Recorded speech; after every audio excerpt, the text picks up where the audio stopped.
Bismillahirrahmanirrahim. Assalamualaikum warahmatullahi wabarakatuh.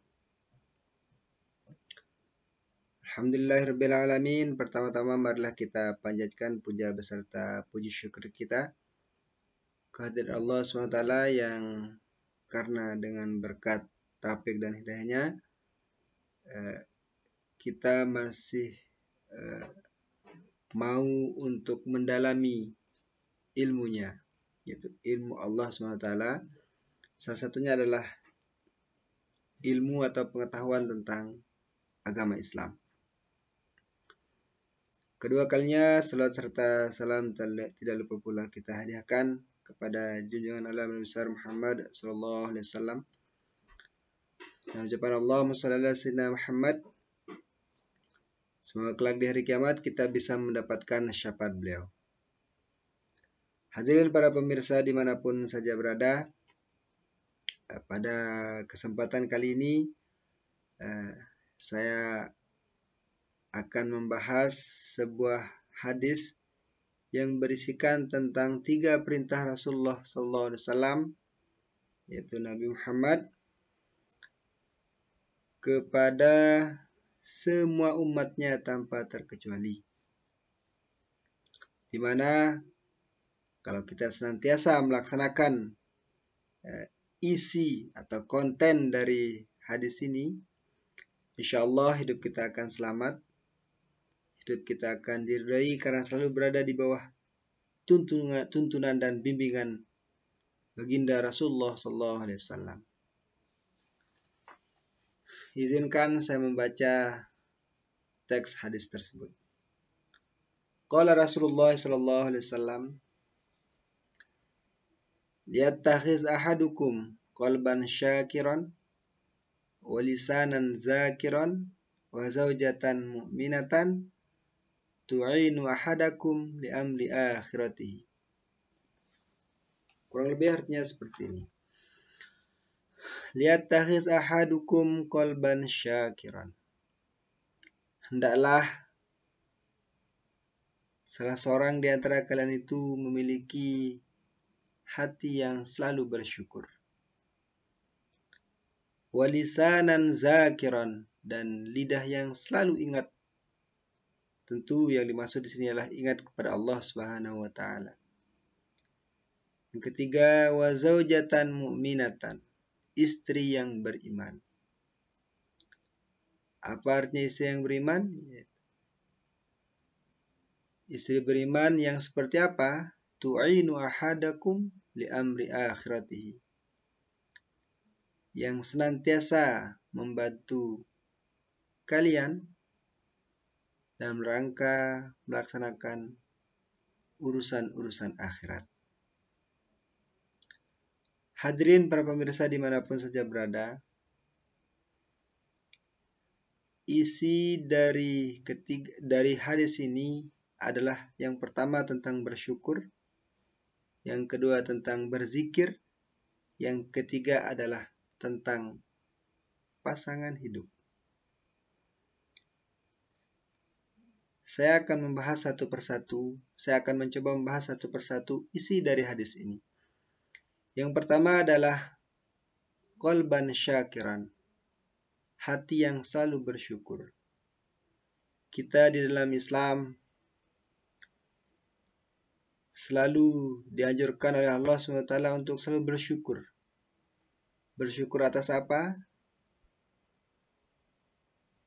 Bersyukur atas semua takdir yang Allah berikan kepada kita, atas takdir yang Allah timpakan kepada kita. Bahkan dalam satu hadis qudsi disebutkan bahwa terutama mensyukuri qada dan qadar Allah Subhanahu wa taala. Dalam hadis qudsinya Allah Subhanahu wa taala berfirman, "Malam yarda bil qada'i falyatlub rabban siwaya."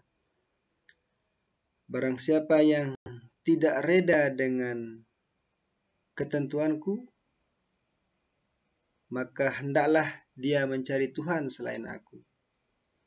Itu artinya bahwa penekanan antara kesyukuran ini, perilaku bersyukur ini, atau dalam bahasa Inggris dikenal dengan istilah gratitude, itu sangat tinggi. Bahkan Allah SWT mengancam siapapun yang tidak bersyukur untuk seolah-olah untuk keluar dari agama Islam. Seolah seperti itu. Kenapa bersyukur ini penting? Di dalam Al-Quran juga disebutkan dalam firman-Nya yang mengatakan bahwa la in syakartum la azidannakum wa la in kafartum inna azabi lasyadid. Seandainya engkau bersyukur, maka aku akan menambah nikmatku kepadamu. Wa la in kafartum inna azabi lasyadid. Jika engkau kufur atas ketentuanku, sesungguhnya azabku sangatlah pedih. Itu merupakan ancaman bagi seseorang yang tidak bersyukur atas ketentuan-ketentuan Allah Subhanahu wa taala, baik yang baik maupun yang buruk. Kalau yang baik pasti semua akan bersyukur, kan, tapi ketika menerima ketentuan yang tidak baik, seperti keluarga meninggal, atau orang yang kita cintai meninggal, atau ketika ditimpa suatu musibah, di sanalah suatu kondisi yang mengetes kualitas keimanan seseorang. Tentunya yang jadi pertanyaan adalah bagaimana cara kita agar menjadi orang yang bersyukur.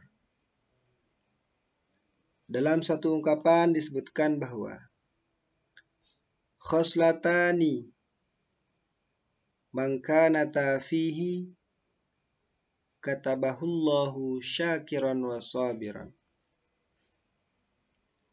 Barang siapa yang di dalam dirinya terdapat dua perkara, maka Allah akan mencatatnya sebagai hamba yang bersyukur dan hamba yang bersabar. Apa maksudnya? Apa kedua hal itu? Dalam lanjutan dari yang saya sampaikan tadi itu disebutkan bahwa dua perkara yang dimaksudkan yaitu mar'a man huwa dunahu fid dunya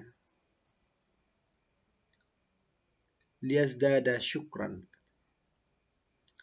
Barang siapa yang melihat orang yang berada di bawahnya dalam hal keduniaan. Wa mar'a man huwa fawqahu fil akhirah liyazdada hasratan. Barang siapa yang melihat orang yang berada di atasnya dalam hal akhirat untuk menambah motivasi. Motivasi beribadah maksudnya. Bahwa hal yang pertama untuk tercatat sebagai orang yang bersyukur adalah orang yang selalu melihat orang yang di bawahnya dalam hal dunia. Tujuannya apa?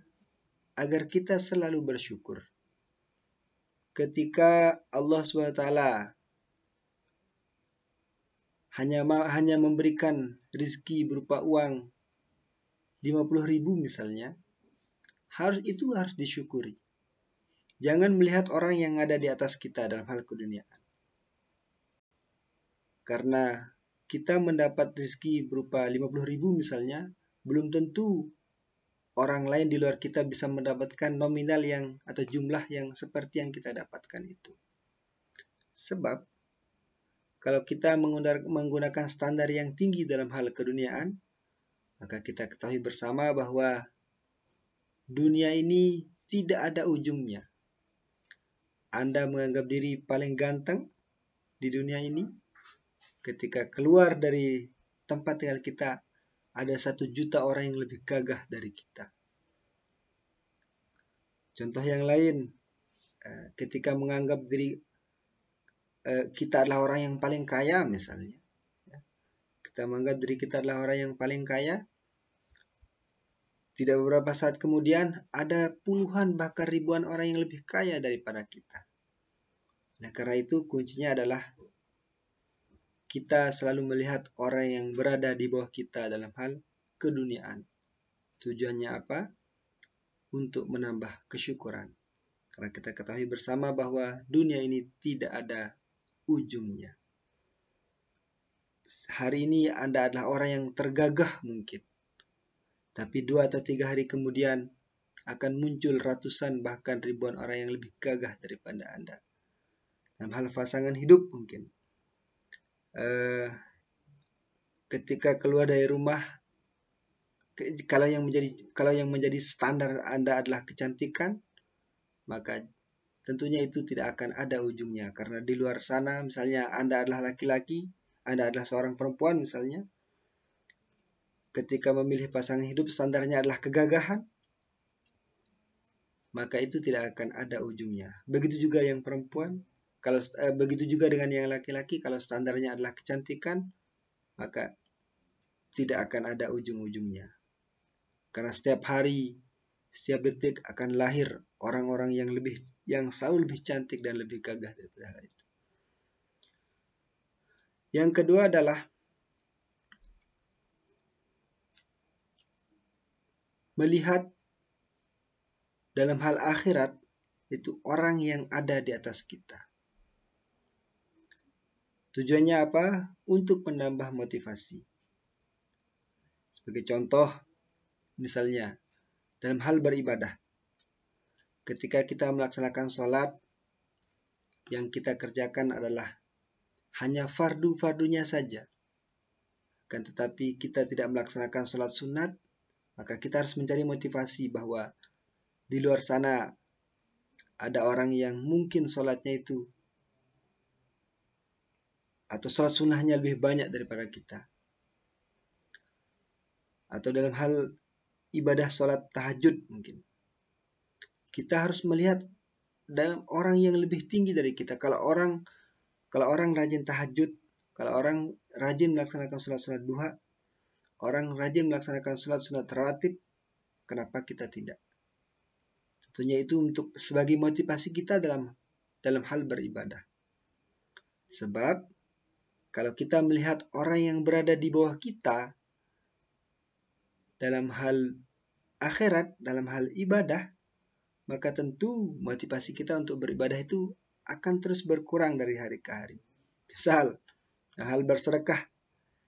Ketika kita bersedekah dengan uang 10.000, terus kita melihat orang di bawah kita, dia saja sedekahnya cuma 5.000, saya 10.000, berarti saya lebih baik. Nah, tentu dengan kondisi seperti itu, ibadah sedekahnya cukup hanya dengan 10.000 itu saja. Nah, agama menganjurkan dalam hal ibadah ini kita harus melihat orang yang berada di atas kita. Kalau dia sholat tahajudnya 4 rakaat, masa saya kalah? Berarti saya harus tahajudnya 8 rakaat. Kalau dia bisa khatam Al-Quran dalam sebulan 5 kali misalnya, berarti saya harus bisa lebih tinggi daripada dia. Saya harus khatam 11 kali. Nah, itu untuk menambah motivasi. Ini untuk memperingati diri saya pribadi dan siapapun kita semua mungkin bahwa dalam hal agama atau dalam hal beribadah harus melihat orang yang berada di atas kita. Dia sudah ada hasratan untuk menambah motivasi kita dalam hal beribadah. Syukur ini sebenarnya adalah kunci daripada hidup ini. Kunci daripada hidup. Sebab orang yang tidak bersyukur, dia tidak akan bisa menikmati hidupnya. Ada suatu ungkapan mengatakan bahwa rumput tetangga itu lebih hijau daripada rumput yang tumbuh di depan rumah kita. Rumput yang tumbuh di halaman orang itu lebih hijau daripada rumput yang tumbuh di halaman rumah kita. Itu artinya apa? Orang cenderung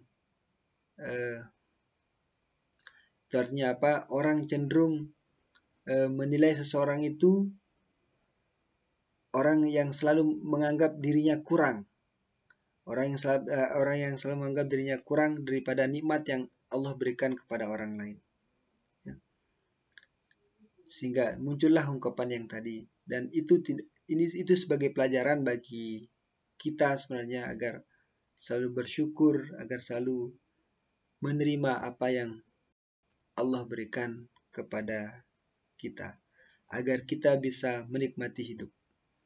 Jangan sampai hidup kita dipenuhi dengan rasa iri kepada orang lain, rasa tidak senang kepada orang lain. Kita merasa bahagia ketika orang lain menderita, dan merasa menderita ketika orang lain bahagia. Itulah salah satu ciri orang yang tidak bersyukur dalam hidup ini. Dan semoga kita semua tercatat sebagai hamba Allah yang selalu bersyukur, agar kita tidak diancam oleh Allah SWT dengan azabnya. Wala in kafartum inna azabi lasyadid. Jika engkau kufur mengingkari nikmatku, sungguhnya azabku sangatlah pedih. Yang kedua, lanjutan dari perintah Rasulullah SAW selain bersyukur adalah berzikir. Walisanan zakiran. Allazina yazkuruna Allaha qiyaman wa qu'udan wa ala junubihim. Kita harus selalu berzikir, mengingat Allah Subhanahu wa taala dalam setiap keadaan. Allazina yazkuruna Allaha, orang yang selalu mengingat Allah, qu'udan, dalam keadaan duduk, dalam keadaan berdiri, dalam keadaan berjalan, dan dalam setiap keadaan. Allazina yazkurunallaha qiyaman wa qu'udan, dalam keadaan berdiri, wa qu'udan, dan duduk, wa ala junubihim, dan dalam keadaan berbaring.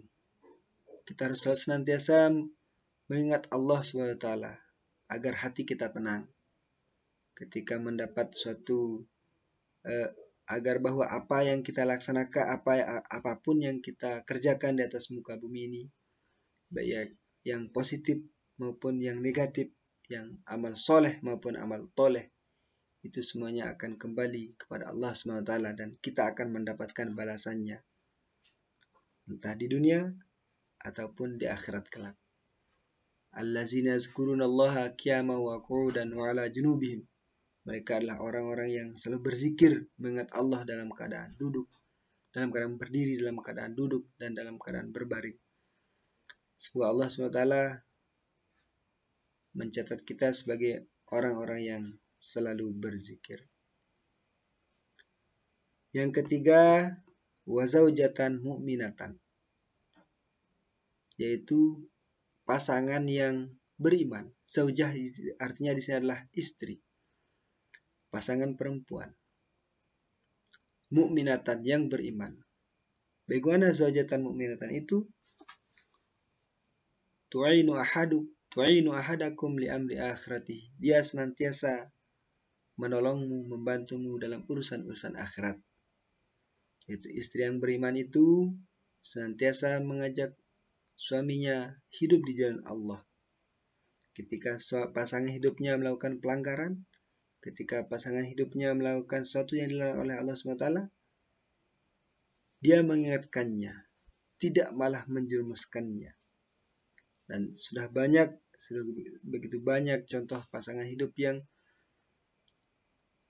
membiarkan pasangan hidupnya untuk tidak taat kepada Allah atau bermaksiat kepada Allah SWT.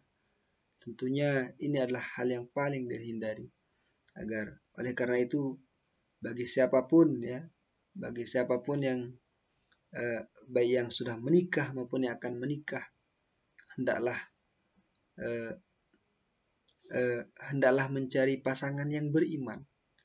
Beriman maksudnya tadi itu adalah kita sudah diberikan clue-nya atau rumusnya oleh Rasulullah, yaitu dia yang selalu memperingati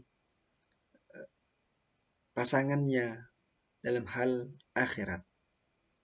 Oleh karena itu, mari para pasangan, baik itu suami maupun istri, hendaklah saling memperingati satu sama lain, agar senantiasa mengarahkan, mengajak, memberikan petunjuk ke urusan-urusan akhirat, untuk tidak meninggalkan sholat, rajin bersedekah, rajin sholat sunat, ketika di bulan puasa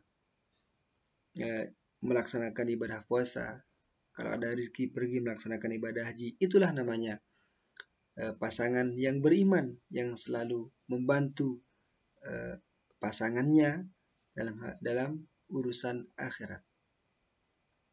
Hadirin para pemirsa dimanapun saja berada, itulah itulah isi dari 3 hadis yang saya maksudkan di awal tadi, bahwa hendaklah kita itu yang kesimpulannya adalah qalban syakiran wa lisanan zakiran wa zaujatan mu'minatan. Itu kita hendaklah senantiasa memiliki hati yang selalu bersyukur, kebesaran hati, kebesaran jiwa, untuk menerima semua qada dan qadar Allah di atas muka bumi ini. Sebab kalau kita tidak bersyukur, maka hidup kita tidak akan tenang, ibadah kita tidak akan tenang. Tentunya kebersyukuran ini akan memberikan sesuatu yang positif, baik itu bagi fisik maupun psikis seseorang. Yang kedua adalah walisanan zakiran. Kita selalu berzikir kepada Allah SWT, baik itu zikir qauli maupun zikir fi'li. Zikir qauli itu zikir dengan perkataan, zikir fi'li itu zikir dengan perbuatan. Yang terakhir adalah zaujah mukminah, pasangan yang beriman, sesuai dengan yang disebutkan Rasulullah, yaitu mereka pasangan yang selalu membantu pasangannya dalam urusan-urusan akhirat. Kenapa akhirat? Karena walal akhiratu khairul laka minal ula, ya. Karena akhirat itu lebih baik daripada kehidupan yang pertama. Mana kehidupan yang pertama? Yaitu kehidupan yang kita jalani di dunia pada saat ini. Tapi tetap kita tidak bisa menghilangkan namanya urusan dunia. Urusan dunia ini harus membawa kita ke urusan akhirat. Ad-dunya mi'rajul akhirah. Dunia itu adalah tangganya menuju akhirat. Tidak bisa orang akan sampai kepada dunia, kepada akhirat sebelum dia melalui dunianya. Dan hendaknya urusan-urusan dunia yang kita laksanakan pada hari ini, pada saat ini, kita tujukan untuk niat ibadah, ya. Dengan meskipun itu adalah suatu pekerjaan dalam bentuk pekerjaan dunia, tapi kita harus melihatkannya sebagai ibadah. Tujuannya apa? Agar aktivitas yang kita laksanakan bernilai pahala di sisi Allah SWT. Dalam satu tulisan disebutkan bahwa kam min amalin yatasawwaru bi surati amalid dunya fayakunul akhirah bi husnin niyyah. Berapa banyak pekerjaan yang kelihatannya, yang nampaknya seperti pekerjaan dunia, akan tetapi bernilai akhirat karena baiknya niat. Begitu juga sebaliknya. Kam min amalin yatasawwaru bi surati amalil akhirah wa yakunu dunya bisu'in niyah. Itu betapa banyak pekerjaan di dunia ini yang kelihatannya seperti pekerjaan akhirat, akan tapi bernilai dunia, artinya tidak bernilai pahala karena jeleknya niat. Sebagai contoh, pekerjaan dunia yang bernilai akhirat. Misalnya kita bekerja, mencari nafkah, mencari uang. Tujuannya apa? Niatnya apa? Untuk biaya pendidikan anak-anaknya, untuk menafkahi istrinya, istri dan anaknya, untuk dia mencari uang dengan tujuan agar anaknya bisa sekolah. Dia mencari uang agar ada bekalnya untuk beribadah, biar bisa pergi haji, biar bisa biar bisa memberikan sedekah kepada orang lain, biar bisa memberikan hutang pada orang lain. Nah, itu adalah pekerjaan dunia yang akan dicatat bernilai akhirat, artinya berpahala. Oleh karena itu, kembali ke niat. Back to the intention. Yang kedua adalah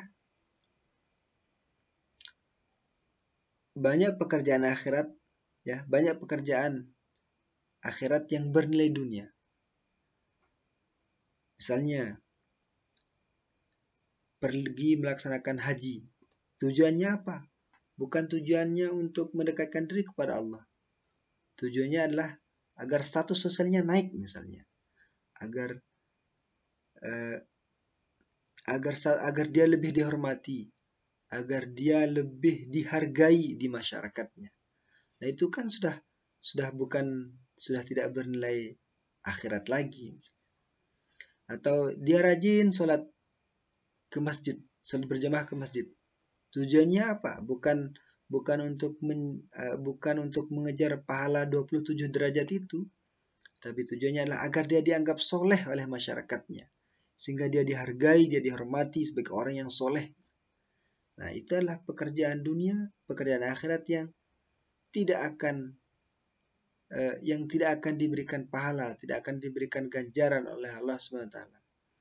Ini saya teringat dengan hadis yang terkait dengan niat, yang isinya di sana menyinggung para sahabat atau Rasulullah menyinggung para sahabatnya yang terkait dengan niat untuk melaksanakan hijrah.